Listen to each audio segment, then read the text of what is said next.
Hey guys, it's Night Flame, and today I will be reviewing Superboy, Future's End, issue number one. Yeah, there's a lot to talk about this issue. There will be spoilers, so let's just start off. Um, so yeah, basically we see that gender teen is basically the main focus of this. Superboy is part of it 5 years later. It turns out that uh, there's his clones attacking again, and he basically destroyed most of them, but there are some that are gonna come for him.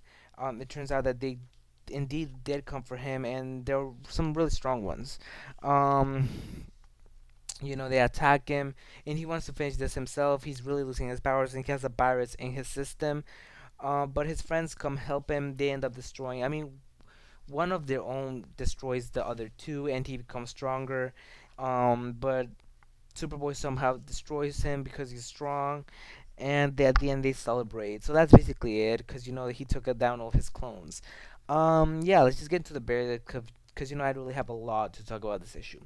Yeah, so I think if you've been reading Superboy, this is the huge payoff. Because the whole thing was about clones and stuff, but I don't know. I mean, Gen 13. I'm not sure. I don't know. It's hard for me to say. I like how Rose Wilson was in this issue, but I really didn't like how she was portrayed. I don't know. I was excited when Frank Barbier was announced to do this issue, but I felt it was really kind of bland. Basically, Superboy has a love interest, and the love interest looks like a lot of like Miles Morales' girlfriend from Kate Bishop from Earth. I mean, from Old Ultimate Universe. She exactly looks like her. But Superboy.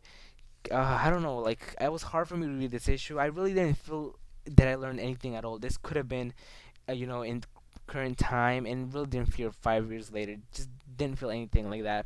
Um, what I hated most about this issue had to be the art, though. I'm sorry, but the art was not my style. It really felt like I was reading some a manga book, and it wasn't my style. I just didn't like it. It was just hard for me to read, since it was like I felt like the art was out of proportion. They had big bodies, and I don't know. I just didn't really like this issue. It was just my least favorite issue of this week, probably the whole month.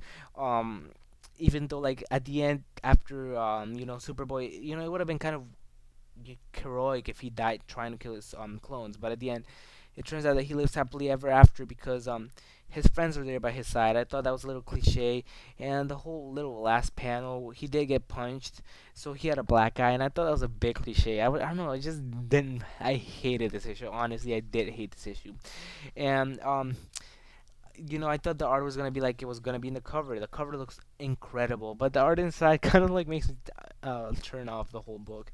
Honestly, not a huge fan of the art, not a huge fan of the whole writing. Even though Frank Barbier had some incredible issues of like other comics he's written in the past, I really don't feel like he could write a Superboy, since this was really bland. A lot of cliches like friendship overcomes a lot of things. Kind of like an expected ending, and I really like him. What I really think 5 years later should be about is the unexpected. So honestly, I gave this issue a 3 out of 10, and I say don't pick it up. So yeah, thanks for watching, guys. Hope you like this video. And subscribe to my channel if you haven't done so. So yeah, guys, 3 out of 10. So goodbye.